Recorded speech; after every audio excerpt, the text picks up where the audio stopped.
എൻ്റെ പേര് രജിത എലിസബത്ത് വർഗീസ്. ഞാൻ കോട്ടയം ജില്ലയിലെ പാമ്പാടി പഞ്ചായത്തിലെ വെള്ളൂർ എന്ന സ്ഥലത്തു നിന്നും വരുന്നു. ഞാനൊരു യാക്കോബായ സഭാവിശ്വാസിയാണ്. പരിശുദ്ധ മണർകാട് മർത്തമറിയം പള്ളി ഇടവകാംഗമാണ്. ഞാൻ ഇന്ന് ഈ അൾത്താരയുടെ മുൻപിൽ നിൽക്കാൻ അനുഗ്രഹപരമായി എന്നെ അനുഗ്രഹിച്ച തിരുക്കുമാരനും പരിശുദ്ധ അമ്മ മാതാവിനും എൻ്റെ ജീവിതം തന്നെ നന്ദിയായി ആദ്യം കരയേറ്റുന്നു. ഞാൻ 2020 ഫെബ്രുവരി 2 തീയതി ഈ പരിശുദ്ധ കൃപാസനം എന്ന പരിപാവനമായ സ്ഥലത്ത് വന്ന് ഉടമ്പടി എടുത്തതാണ്. എനിക്ക് വിദേശത്ത് പോകാൻ മാതാവ് അനുഗ്രഹിച്ചു 41-ാമത്തെ വയസ്സിൽ. അതിനുശേഷം ആനുവൽ ലീവിൽ ഞാൻ ഈ കൃപാസനം അൾത്താരയിൽ വന്ന് സാക്ഷ്യം പറയാൻ എന്നെ അനുഗ്രഹിക്കണമേ എന്ന് പ്രാർത്ഥിച്ചു. ആ വർഷത്തെ ആനുവൽ ലീവിൽ 2021 നവംബർ 1 തീയതി പരിശുദ്ധ അമ്മ മാതാവ് ഈശോയോട് പറഞ്ഞ് എന്നെ അൾത്താരയുടെ മുമ്പിൽ തിരുക്കുമാരൻ്റെയും പരിശുദ്ധ അമ്മ മാതാവിൻ്റെയും ഈ കൃപാസനം എന്ന പുണ്യഭൂമിയുടെയും വലിയൊരു സാക്ഷിയായി ലക്ഷക്കണക്കിന് ജനങ്ങൾക്ക് മുൻപിൽ എന്നെ നിർത്താൻ അനുഗ്രഹിച്ചു. അതിന് നന്ദിയോടെ ഞാൻ സ്തോത്രവും സ്തുതിയും ഈശോയ്ക്ക് കരയേറ്റുന്നു. അന്ന് ഞാൻ സാക്ഷ്യം പറഞ്ഞ് അവസാനിപ്പിച്ചത് അടുത്ത വർഷം ആനുവൽ ലീവിൽ വലിയ ഒരു സാക്ഷ്യവുമായി ഞാൻ വീണ്ടും ഈ അൾത്താരയിൽ എത്തുമെന്ന് വിശ്വസിക്കുന്നു എന്ന് പറഞ്ഞാണ്. അന്ന് ഞാൻ ആദ്യത്തെ നിയോഗമായി വെച്ചത് എൻ്റെ മോൾക്ക് വേണ്ടിയുള്ള നിയോഗമായിരുന്നു. എൻ്റെ മോളുടെ പേര് ഹാനനിയ അന്ന സാജൻ. +1 ഇപ്പോൾ മാതാവ് അഡ്മിഷൻ തന്ന് പഠിക്കുന്നു. അന്ന് ഞാൻ നിയോഗത്തിൽ മോൾ ഒട്ടും പഠിക്കത്തില്ല, SSLC എക്സാമിന് മാതാവ് എഴുതി പാസ്സാക്കി തരണമെന്നാണ് എഴുതിയത്. മാതാവിനും ഈശോയ്ക്കും ഇഷ്ടമുള്ള വിജയം തന്ന് അനുഗ്രഹിക്കണമെന്ന് എഴുതി. അന്ന് കൗൺസിലിങ്ങിൻ്റെ സമയത്ത് കൗൺസിലർ എന്നോട് പറഞ്ഞു, ഇങ്ങനെ എഴുതേണ്ട ആവശ്യമില്ല, നമുക്ക് ഈശോയുടെ മുമ്പിൽ നമുക്ക് ഇഷ്ടമുള്ള കാര്യം വെക്കാം. ഫസ്റ്റ് ക്ലാസ് വേണേ ഫസ്റ്റ് ക്ലാസ് എന്ന് വെക്കാം, ഡിസ്റ്റിങ്ഷൻ വേണേ ഡിസ്റ്റിങ്ഷൻ എന്ന് വെക്കാം എന്ന് പറഞ്ഞു. ഞാൻ പറഞ്ഞു, സിസ്റ്ററെ, എൻ്റെ മോള് ഒട്ടും പഠിക്കത്തില്ല, ഒട്ടും എന്ന് പറഞ്ഞാൽ ഒട്ടും പഠിക്കത്തില്ല, അതുകൊണ്ട് മാതാവിന് ഇഷ്ടമുള്ളത് മാത്രം പറയാനേ എനിക്ക് അർഹതയുള്ളൂ എന്ന് പറഞ്ഞു. ഞാൻ പോയി. അങ്ങനെ പറയാൻ കാരണം എൻ്റെ മോള് 1-ാം ക്ലാസ് മുതൽ 4-ാം ക്ലാസ് വരെ മിസ്സുമാർ ഹെൽപ്പ് ചെയ്താണ് ഓരോ ക്ലാസ്സിലേക്കും ജയിച്ചു വന്നത്. 5-ാം ക്ലാസ് മുതൽ 8-ാം ക്ലാസ്സിൽ ഓൺലൈൻ ക്ലാസ് തുടങ്ങുന്നിടം വരെ പ്രിൻസിപ്പൽമാർക്ക് ലെറ്റർ എഴുതി കൊടുക്കും, അടുത്ത വർഷം നല്ലവണ്ണം പഠിച്ചോളാം എന്ന് പറഞ്ഞ്. അങ്ങനെയാണ് ഓരോ ക്ലാസ്സിലും ഇരുത്തി കൊണ്ടുവന്നത്. അതുകൊണ്ട് തന്നെ 10-ാം ക്ലാസ്സിൽ ജയിക്കത്തില്ലെന്ന് എനിക്ക് ഉറപ്പായിരുന്നു. അതുകൊണ്ടാണ് ഉടമ്പടിയിൽ ആദ്യത്തെ നിയോഗമായി ഞാനത് വെച്ചത്. നിയോഗം വെച്ചതിന് ശേഷം എനിക്ക് ഉറപ്പാണ് എൻ്റെ മോള് ജയിക്കും. എന്നാലും ഇടയ്ക്ക് നമുക്ക് മാനസികമായ ഒരു ടെൻഷൻ വരും. കാരണം എൻ്റെ മോൾക്കൊന്നിനും മാർക്കില്ല, 1-2 സബ്ജക്റ്റിന് അറ്റപ്പറ്റ ജയിക്കും. മാത്സിന് 1, 2, 3, 4 ഇങ്ങനെയുള്ള നമ്പറുകളിലാണ് മാർക്ക് കിട്ടുന്നത്. കൂട്ടുന്നത്, കുറയ്ക്കുന്നത്, ഹരിക്കുന്നത്, ഗുണിക്കുന്നത് എല്ലാം തെറ്റിക്കും. മാത്സിൻ്റെ ടേബിളുകൾ ഒന്നും അറിയില്ല, കാണാതെ കുറച്ചൊക്കെയോ അറിയത്തുള്ളൂ. അങ്ങനെയുള്ളൊരു കുട്ടി മോഡറേഷൻ കിട്ടിയാൽ പോലും ജയിക്കത്തില്ല. ബാക്കിയുള്ള സബ്ജക്റ്റും ഏകദേശം ഇതുപോലെ തന്നെയാണ്. ടീച്ചേഴ്സ് എന്നോട് പല പ്രാവശ്യം വിളിച്ച് ചോദിച്ചു, ഈ കുട്ടിയെ SSLC എക്സാം എഴുതിപ്പിക്കുന്നുണ്ടോ എന്ന് പോലും ചോദിച്ചു ഈ വർഷം. അതുപോലെ പൂറായിട്ടുള്ള മാർക്കാണ് കിട്ടിക്കൊണ്ടിരുന്നത്. എങ്കിലും ഞാൻ മോളോട് പറഞ്ഞു, വിഷമിക്കണ്ട, നല്ലവണ്ണം പ്രാർത്ഥിക്കുക. ഞാൻ മാതാവിൻ്റെ തൈലം മോളുടെ നെറ്റിയിൽ തൊട്ട് പ്രാർത്ഥിക്കാൻ പറഞ്ഞു. വെഞ്ചരിച്ച ഉപ്പ് ഉപയോഗിക്കാൻ പറഞ്ഞു. മാതാവിൻ്റെ ഉടമ്പടി ധ്യാനം ചൊവ്വാഴ്ചത്തെ അച്ഛൻ്റെ ധ്യാനം കൂടാൻ പറഞ്ഞു സമയമുള്ളപ്പോഴൊക്കെ.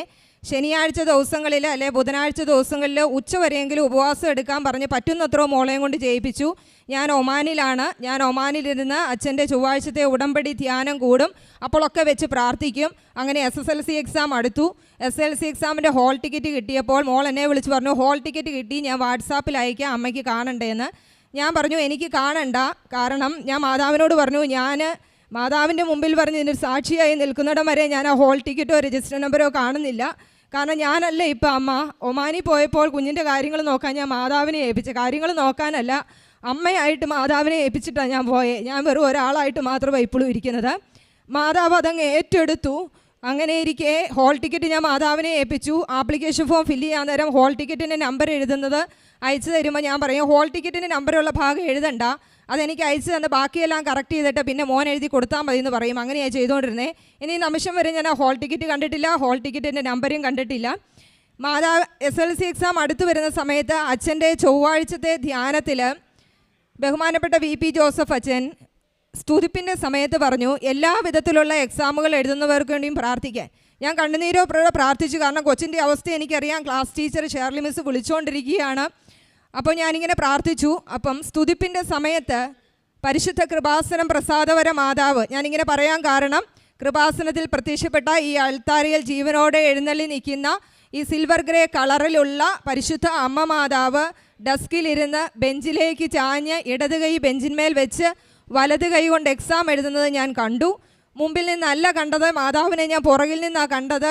മാതാവിൻ്റെ തലയിലെ മൂടുപടം വരെ എന്നെ കറക്റ്റായിട്ട് മാതാവ് കാണിച്ചു തന്നു. ഞാൻ മൊത്തമായി കണ്ടു മാതാവ് എഴുതുന്നത്. മുഖം മാത്രം എനിക്ക് കാണാൻ പറ്റിയില്ല. അന്നേരം ഞാൻ ഉറപ്പിച്ചു എൻ്റെ അമ്മ മാതാവ് എക്സാം എഴുതി എൻ്റെ കുഞ്ഞിന് ഇഷ്ടമുള്ള റിസൾട്ട് കൊടുത്ത് അനുഗ്രഹിക്കുമെന്ന്. അത് കഴിഞ്ഞ് സ്തുതിപ്പിൻ്റെ സമയം കഴിഞ്ഞപ്പോൾ അച്ഛൻ പറഞ്ഞത് കേട്ട് ഞാൻ ഞെട്ടിപ്പോയി. അച്ഛൻ പറഞ്ഞു, സ്തുതിപ്പിൻ്റെ സമയത്ത് മാതാവിനെയും മാലാഖമാരെയും ദർശനം കണ്ടവർ പ്രാർത്ഥിക്കട്ടെ എന്ന് പറഞ്ഞു. ഞാൻ അന്നേരം തന്നെ സാക്ഷ്യം പറയാൻ ഉറപ്പിച്ചു വെച്ചു. എൻ്റെ ആദ്യത്തെ സാക്ഷ്യമായിട്ട് ഇപ്രാവശ്യം വന്ന് പറയുമെന്ന്. അങ്ങനെ SLC എക്സാം കഴിഞ്ഞു. അപ്പം പുസ്തകങ്ങളെല്ലാം മാതാവിൻ്റെ കൃപാസന മാതാവിൻ്റെ ഒരു വലിയ രൂപമുണ്ട് വീട്ടിൽ. അതിന് മുമ്പിൽ വെച്ചാൽ പ്രാർത്ഥിക്കുന്നത്. ഹോൾ ടിക്കറ്റ് ഉടമ്പടി പുസ്തകത്തിലാണ് വെച്ചിരിക്കുന്നത്. മോൾക്ക് വെഞ്ചരിച്ച വസ്തുക്കളെല്ലാം കൊടുത്ത് തൈലമെല്ലാം പുരട്ടി ഉപ്പും കൊടുത്ത് വെഞ്ചരിച്ച കാശുരൂപം, ഉടമ്പടി കാശുരൂപമല്ല, അല്ലാതെ വെഞ്ചരിച്ച ഒരു കാശുരൂപം അച്ഛൻ അതിനു മുമ്പ് മോൾക്ക് കൊടുത്തിട്ടുണ്ടായിരുന്നു. ആ ഉടമ്പടി കാശുരൂപവും മാതാവിൻ്റെ ചെറിയ ഉടമ്പടി ഫോട്ടോയുമായിട്ടാണ് എക്സാം ഹാളിൽ മോൾ പോയിക്കൊണ്ടിരുന്നത്. എക്സാം മാതാവ് തന്നെ എഴുതട്ടെ എന്ന് ഞാൻ മോളോട് പറഞ്ഞു. അങ്ങനെ പ്രാർത്ഥിച്ചുകൊണ്ട് കയറണം. പ്രത്യക്ഷീകരണ പ്രാർത്ഥന ചൊല്ലി വിശ്വാസ പ്രമാണം ചൊല്ലിയാണ് എക്സാം എഴുതാൻ തുടങ്ങിയത്. മാതാവ് തന്നെ എഴുതി. SLC എക്സാം കഴിഞ്ഞപ്പോൾ ഞാൻ പറഞ്ഞു പുസ്തകങ്ങൾ മുഴുവൻ അടുക്കി വെച്ചിട്ട് അതിൻ്റെ മുകളിൽ കൃപാസന മാതാവിൻ്റെ വലിയ ഫോട്ടോ എടുത്ത് വെക്കാൻ. അങ്ങനെ വെച്ചുകൊണ്ടിരുന്നേ. അതിനുശേഷം ഞാൻ പറഞ്ഞു മാർക്ക് ലിസ്റ്റ് മാതാവ് എഴുതി തരാൻ വേണ്ടി പ്രാർത്ഥിക്കാൻ. അങ്ങനെ അവസാനം SSLC എക്സാമിൻ്റെ റിസൾട്ട് വന്നു. സാധാരണ ചെറിയ കാര്യത്തിന് പോലും ടെൻഷൻ അടിച്ച് ബഹളം ഉണ്ടാക്കുന്ന എനിക്ക് ഒരു ടെൻഷനും ഇല്ല. ഞാൻ ഫ്രീ ആയിട്ടായിരുന്നേ. ഒന്നും പഠിക്കാത്ത എൻ്റെ മോൾക്ക് 2 A+ ഉൾപ്പെടെയുള്ള വിജയം നൽകി മാതാവ് അനുഗ്രഹിച്ചു. അതിനുശേഷം +1 സയൻസ് ഗ്രൂപ്പ് വേണം മോൾക്ക്. അപ്പോൾ മൊത്തം A+ ഉള്ളവർ, കൂടുതൽ A+ ഉള്ളവർക്കാണ് ബയോമാത്സ് സയൻസ് ഗ്രൂപ്പ് കിട്ടുന്നത്. അപ്പോൾ എല്ലായിടത്തും അന്വേഷിച്ചപ്പോൾ അങ്ങനെ ഇല്ല, കൂടുതലും മാനേജ്മെൻറ്റ് കോട്ട, കമ്മ്യൂണിറ്റി കോട്ടയിലെല്ലാം ബുക്കായി പോയെന്ന് പറഞ്ഞു. ഞാൻ മോളോട് പറഞ്ഞു മാതാവ് തന്ന റിസൾട്ടാണ്, മാതാവ് എഴുതിയ മാർക്ക് ലിസ്റ്റാണ്, മാതാവ് തന്നെ അഡ്മിഷനും തന്ന ഗ്രൂപ്പും സെലക്ട് ചെയ്ത് തന്നോളും. മാതാവ് മോൾക്ക് സയൻസ് ഗ്രൂപ്പ് കൊടുത്തു, മാതാവിന് ഇഷ്ടമുള്ള സ്കൂളിൽ. അപ്പോൾ ഞാൻ മോൾക്ക് മാത്സ് പൂവറായതുകൊണ്ട് സൈക്കോളജിയാണ് വെച്ചിരുന്നത്. പക്ഷേ ഫീസ് എടുക്കാറായ സമയത്ത് മാതാവ് എൻ്റെ മനസ്സിൽ പറഞ്ഞു മാത്സ് തന്നെ വെക്കാം. ഞാൻ ഓർത്തത് എന്താ ഇങ്ങനെ, മാത്സ് ഒന്നും അറിയത്തില്ല. പക്ഷേ എൻ്റെ മോൾ ഇപ്പോൾ ബയോ മാത്സാണ് പഠിക്കുന്നത്. കൂട്ടാനും കുറയ്ക്കാനും പോലും അറിയത്തില്ലാത്ത എൻ്റെ മോൾ കഴിഞ്ഞ ദിവസം റെഡിങ് കൊണ്ട് നോട്ട്ബുക്ക് എഴുതിയിരിക്കുന്നത് കണ്ടപ്പോൾ ഞാൻ ചോദിച്ചു ഇതെന്താ. അപ്പോൾ പറഞ്ഞു ഞാനത് മിസ്സിനോട് ഡൗട്ട് ചോദിച്ചിട്ട് മിസ്സ് പഠിപ്പിച്ച് തന്നതാണ് അതെന്ന്. അതായത് കൂട്ടാനും കുറയ്ക്കാനും അല്ലാത്ത എൻ്റെ മോൾക്ക് മാതാവ് ഇപ്പോൾ തിരുക്കുമാരനോട് പറഞ്ഞ് അനുഗ്രഹിച്ച് മിസ്സുമാരോട് ഡൗട്ട് ചോദിക്കാൻ വരെയുള്ള കഴിവിലെത്തിച്ചു. എത്രത്തോളം മാതാവിനും തിരുക്കുമാരനും നന്ദി പറഞ്ഞാലും മതിയാകില്ല. 1 കോടി നന്ദികളും സ്തുതികളും ഞാൻ അർപ്പിക്കുന്നു. രണ്ടാമതായി ഞാൻ ഒമാനിൽ SQH വർക്ക് ചെയ്യുമ്പോൾ അവിടെ ക്ലോർഹെക്സിഡിൻ എന്ന് പറയുന്ന ലോഷനാണ് ഹാൻഡ് വാഷിന് ഉപയോഗിക്കുന്നത് കൈ കഴുകാൻ. അത് ഉപയോഗിച്ച് കഴിഞ്ഞപ്പോൾ എൻ്റെ വലത് കൈപ്പത്തി മൊത്തം കറുത്ത കളറിലായി. കറുപ്പെന്ന് പറഞ്ഞു കഴിഞ്ഞാൽ നല്ല ഒന്നാം തരം കറുത്ത കളറിൽ ചൊറിഞ്ഞ് കുരുക്കളായിട്ട് ഭയങ്കര ഡ്രൈ ആയിട്ട് മൊരിയൊക്കെ ആയിട്ടിരുന്നു. എല്ലാവരും കാണുമ്പം ചോദിക്കും ഇതെന്താ പറ്റിയെന്ന്. അങ്ങനെ അച്ഛൻ പറഞ്ഞു സ്കിന്നിന് പ്രോബ്ലം ഉള്ളവർ, ചൊറിച്ചിലും ഒക്കെ ഉള്ളവർ സ്തുതിപ്പിൻ്റെ സമയത്ത് കൈ കൊണ്ട് തൊട്ട് പ്രാർത്ഥിച്ച് ദിവികാരുണ്യത്തിൻ്റെ നേരെ കൈവെക്കാൻ. അങ്ങനെ ധ്യാനത്തിൻ്റെ സമയത്ത് സ്തുതിപ്പിൻ്റെ സമയത്ത് ദിവികാരുണ്യത്തിന് നേരെ കൈ വെച്ച് പ്രാർത്ഥിച്ചു. അതിനുശേഷം ഇന്ന് വരെ എൻ്റെ കൈക്ക് ചൊറിച്ചിലോ അലർജിയോ ഒന്നുമില്ല, കറുപ്പ് നിറം ഒന്നുമില്ല. എൻ്റെ 2 കൈയുടെയും കളറ് ഇപ്പോൾ ഒരുപോലെയാണ്, സാധാരണ സ്കിന്നിൻ്റെ കളറാണ്. മൂന്നാമതായിട്ട് എനിക്ക് പറയാനുള്ളത് എൻ്റെ വലത് കാലിൻ്റെ കാൽപ്പത്തിയുടെ വലത് സൈഡിലും ഉപ്പൂറ്റിയുടെ വലത് സൈഡിലുമായിട്ട് കറുത്ത കളറിൽ കരിങ്കല്ല് പോലെ കട്ടിയുള്ള എന്തോ ഒരു സാധനം ഉണ്ടായിരുന്നു. ഞാൻ ആദ്യം ഓർത്ത് തഴമ്പാന്ന്, പക്ഷേ അത് തഴമ്പൊന്നുമല്ല, അത് കട്ടി കൂടി വരുന്നുണ്ട്.